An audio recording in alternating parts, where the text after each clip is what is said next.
weakness of men is being weak at the flesh. We've seen this so many times. I am not above that. You guys have seen and probably have examples you've thought of with me. Not here to clarify or, whatever. But whatever lesson you got away from that, just take that, right? We've seen it with Shannon Sharp. We've seen it, we've seen it with Diddy, right? Obviously we're not saying he's an angel either. But we've just seen it where, for so many people, Javante Davis right now, right? A lot of dudes go through this thing where when you think about their biggest downfall is inextricably tied to a woman. So today, I'm just chilling. I get hit up by someone, a friend of mine. And to me, this is unbelievable, but it's bigger, and I'm sharing it with you about literally a lesson in life. And we all learn lessons in life. I'm learning lessons in life, and I'm in my 30s, which means even if you're older or younger, you should always learn. About 4 years ago, and damn, time has passed, huh?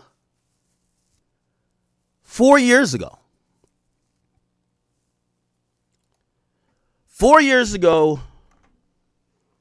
two men tried to do a home invasion at my house. You guys should probably have heard the story.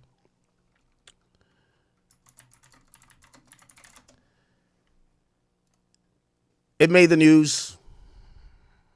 It's a break-in. It's nothing I capped about. I'm pretty open about shit.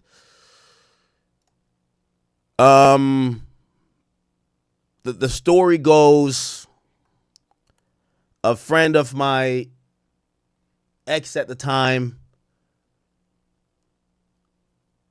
literally was kind of jealous that she was, with someone who had something.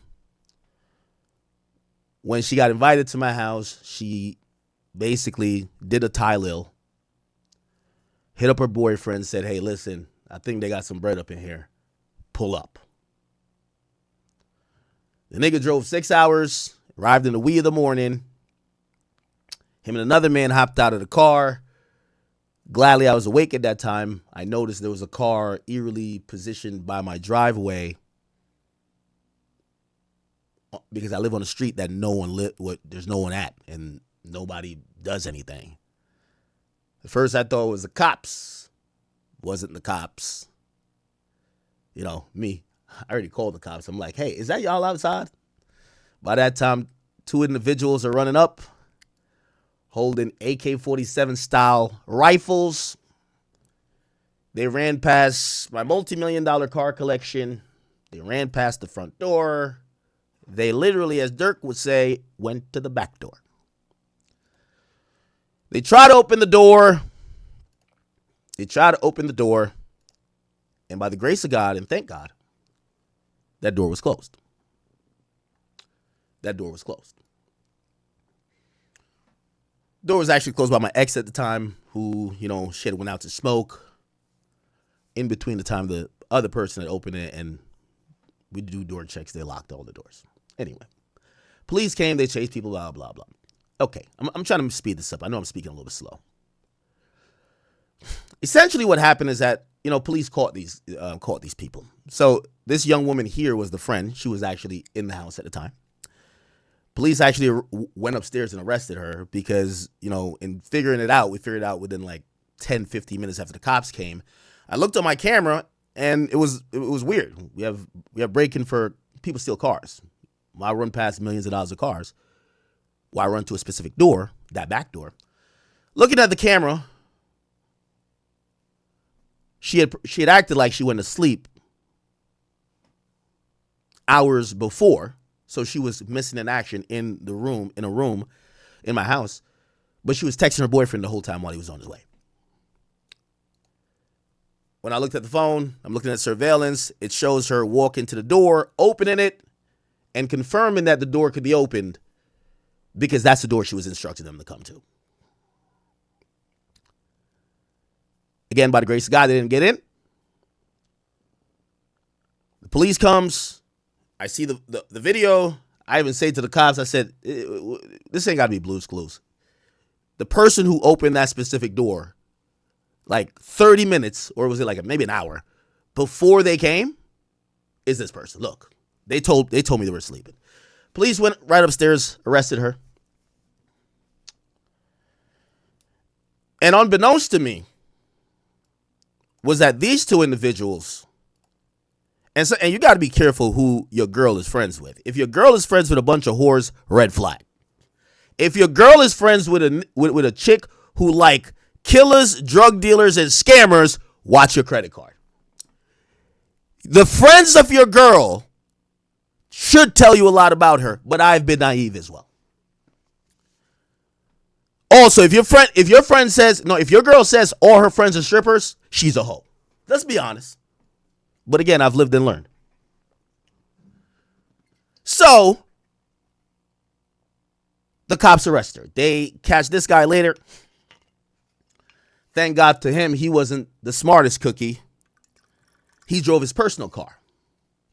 The cops ran his license plate. They even let him get away for the night. When they locked her up, his ass picked her up.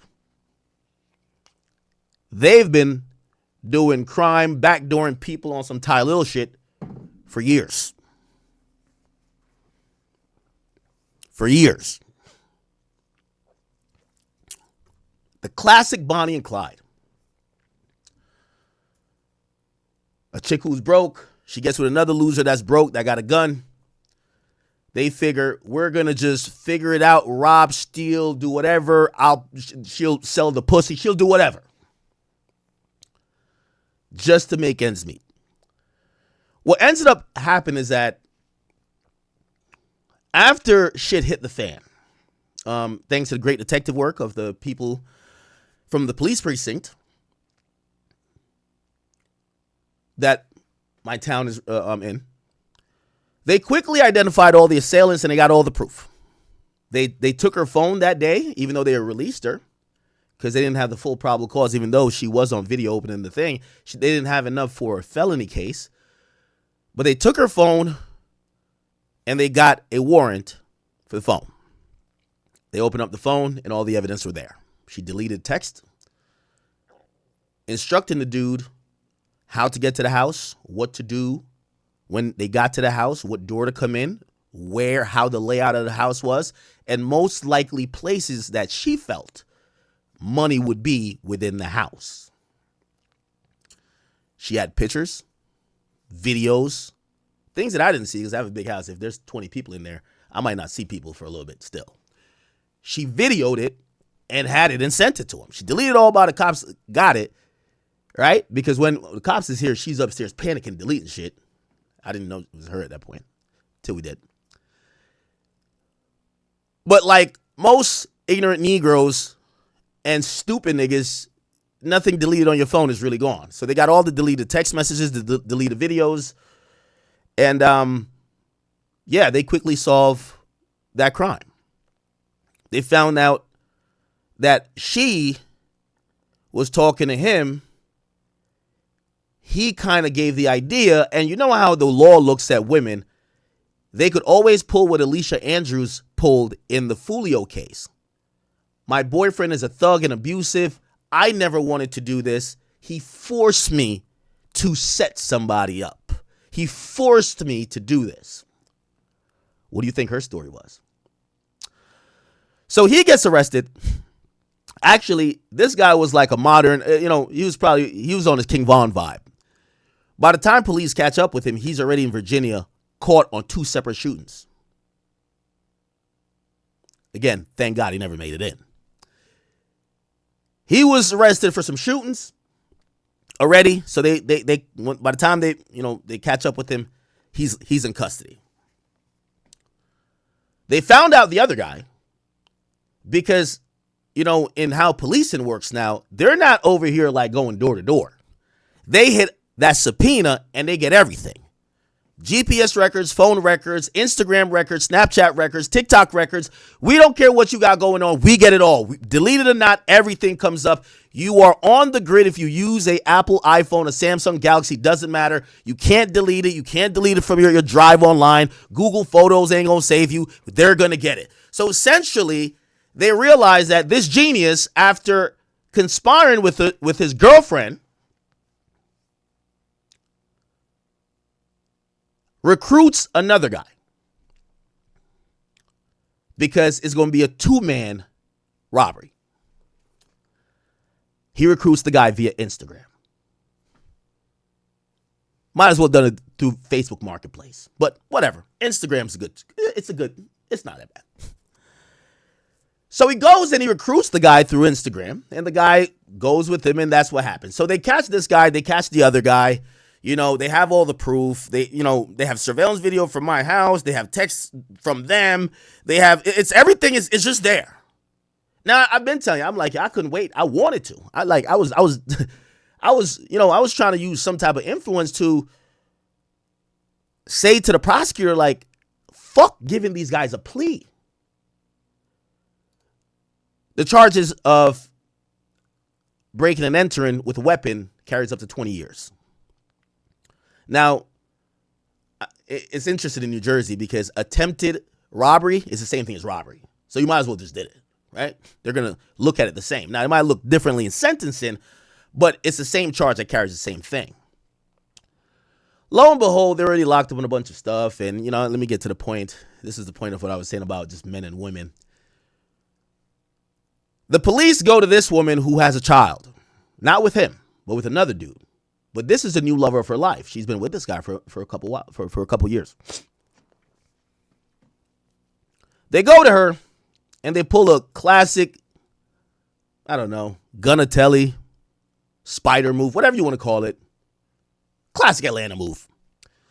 They tell her, hey, listen, you're facing 20. We're kind of looking at you as the mastermind. Unless you're down to tell us your boyfriend made you do it, and you're down to tell on him. Now, in the moments where they didn't catch up with him yet, she was posting on Instagram or Facebook, I love you, baby, I'll da-da-da-da, till death do us part. Come on, you know how that goes. Listen, I can't, she even posted one time her being on the phone with him because he was locked up. After New Jersey cops and their brilliant detectives told her, bitch, you facing 20, and you got you dead to rights, she folded on him like J. Cole or a goddamn lawn chair. Instantly. So essentially, that was the story. She sunk the ship.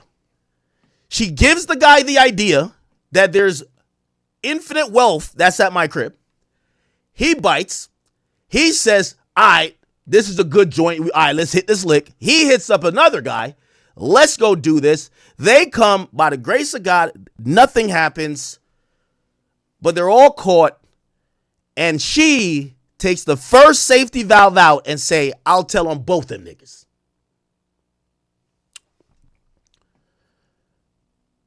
She does little time in lockup. I think probably like a year or less than she was in holding or whatever. Then she takes a plea to cooperate against them. Pretty much there's no need for an actual trial. If your girlfriend is testifying against you, all the text messages are there, surveillance, you're overcooked. This guy and the other guy, they both take pleas. Now, I'm unhappy with the plea a bit, and I have to go meet with and speak with the district attorney. Because when it said that this charge carried 20, I wanted 20. I wanted death penalty, but I'll take 20. I want a death penalty. But I'll take 20. I'm a law and order type of guy. I'll take the 20. But they got a plea, and because they didn't go to trial, like they already got somebody snitching, the plea turned out to be like, they pled to like second degree, which was like 10, and it was like some other shit. Like, regardless, they got like 8, which I'm not happy about. Trust me, I'm not. I think, I thought this shit got death by the firing squad, all 3 of them. Straight up. all three of them. You know what I mean? But whatever. I thought. Listen. I don't know. Maybe I'm like. I thought they should. All three of them should be hung. I ain't even gonna lie to you. I thought we should do them like they did. Saddam Hussein. Just hang them all. Hang them three. Hang them.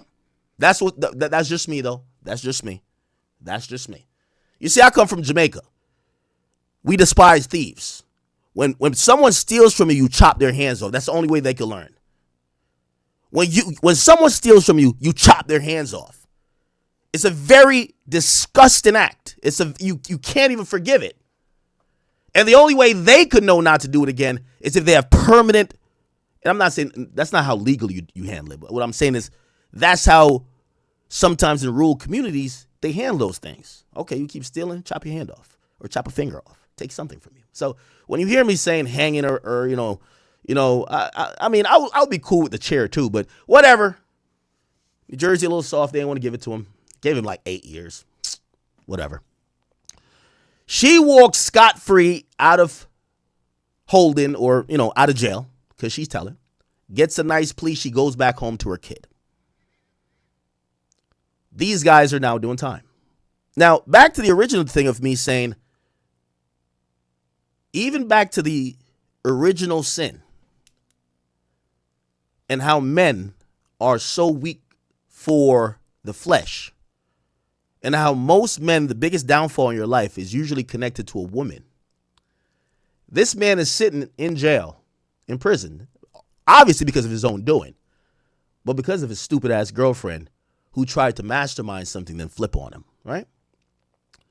Now, you would think that's like a eternal lesson. Eternal, right? Like that's the lesson that once you learn that, your whole 20s is now going to be spent sitting in a jail cell. You would think that person learns that and that's how they will carry on with their life in realizing that was a fatal error. Well,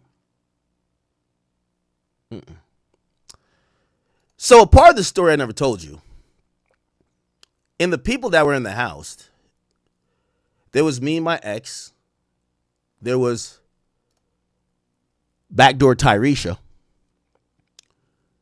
but there was another woman. Don't ask. Long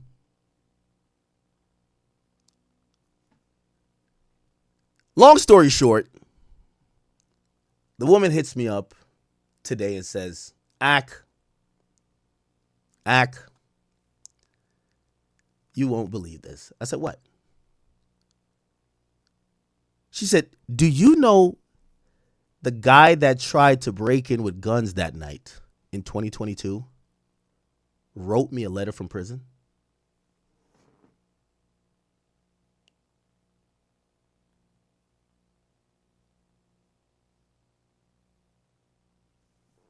You're fucking kidding me. Don't believe me, chat. We got the letter here. This is how thirsty niggas are. The niggas in jail for 10 years. Listen, what's up, yo? I was looking up my motion of discovery, something electronic motion, and was like, damn, you told on me too? Shaking my head. I'll get back to this. But wait, he's thinking this is telling? What? He said I was looking at my motion of discovery, electronic, and I was like, damn, you told on, he's writing this to a female. You told on me too? Shaking my head. But I find it's crazy how me and Yo C-Day. Oh, okay. Oh, he's a Crip.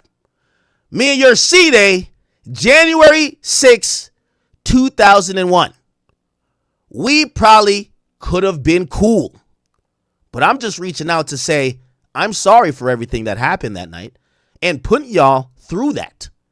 Now that my case is over, when I watch your little interview with the police in the kitchen, I was thinking you was looking aight.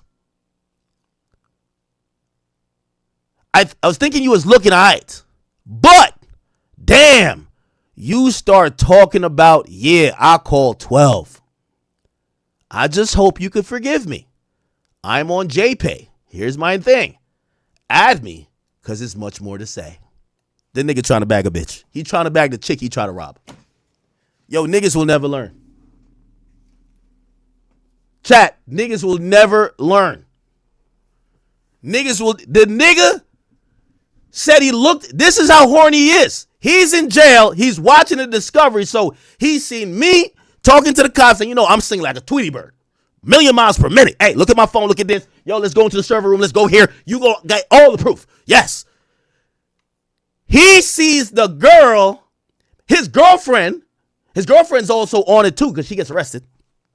His girlfriend goes to jail, snitches on him. He still doesn't learn his lesson.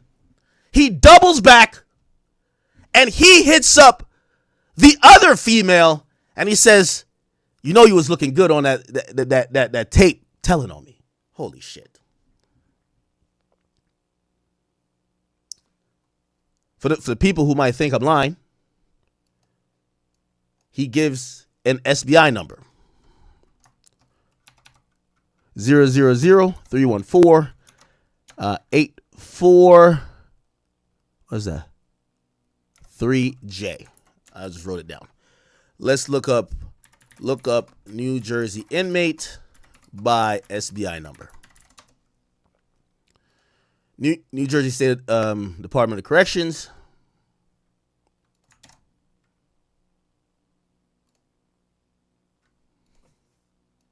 Bing bong.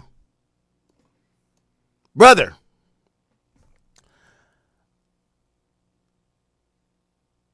I hope y'all know where I'm getting at with this. You know how act play.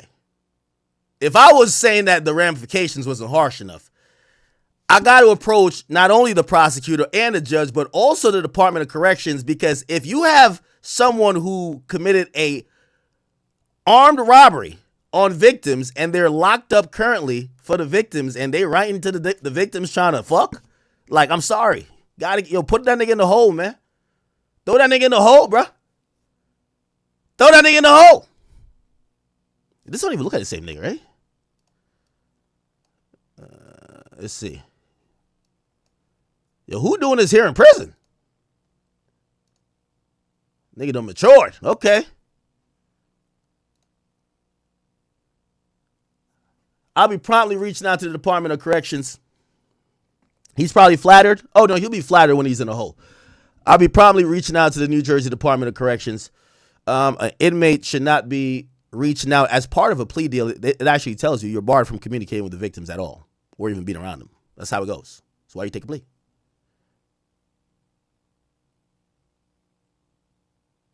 I'm playing a dirty game? Yeah, I definitely am. So I've really said this, that I'm sending 3 letters out tomorrow. One to the prosecutor because I'm going to tell them that I was unhappy with the sweetheart plea they gave this guy. This guy should not be seen the light of day till 2050. I'm upset at the judge that the judge actually took that plea. And I'm going to be attaching his letter to Shorty. And then I'm going to send another thing. Actually, I might even call, or maybe I'll drive down there to, it's in Trenton. It's actually right, probably like 3 minutes away from the federal courthouse, the one I went to, had to defend myself against Rock Nation. I might have to go down there and have a talk with the warden. This bum ass nigga should not be in the vicinity or have access to write a letter to me, my ex, or the other person that was there, or anybody connected to this. So, I just pointed that out to update you guys on what's up, but really to show you just how weak of the flesh we are as men. The nigga's doing like 10 years because of it's his fault too, but a female flipped on him, and he's getting horny watching another female who's saying on a body cam, yeah, I called the cops on this bitch ass nigga. I called 12. And he's saying, you were looking all right. Exactly. All right.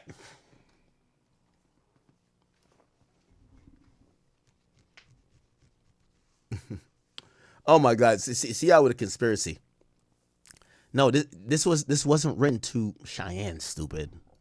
It's written to. There's another girl. I don't want to dox her because no one knows she was there. Actually, she's actually known. People like if I say her name, you'd know her. But I don't think she's discussed that she was ever there, and I don't want y'all to now go flood her with asking about this type of shit. But it is someone that is. If you're on social media, you probably would know, honestly. But I digress. Okay, let's get into our first topic. Took us a while, right? Took us a while.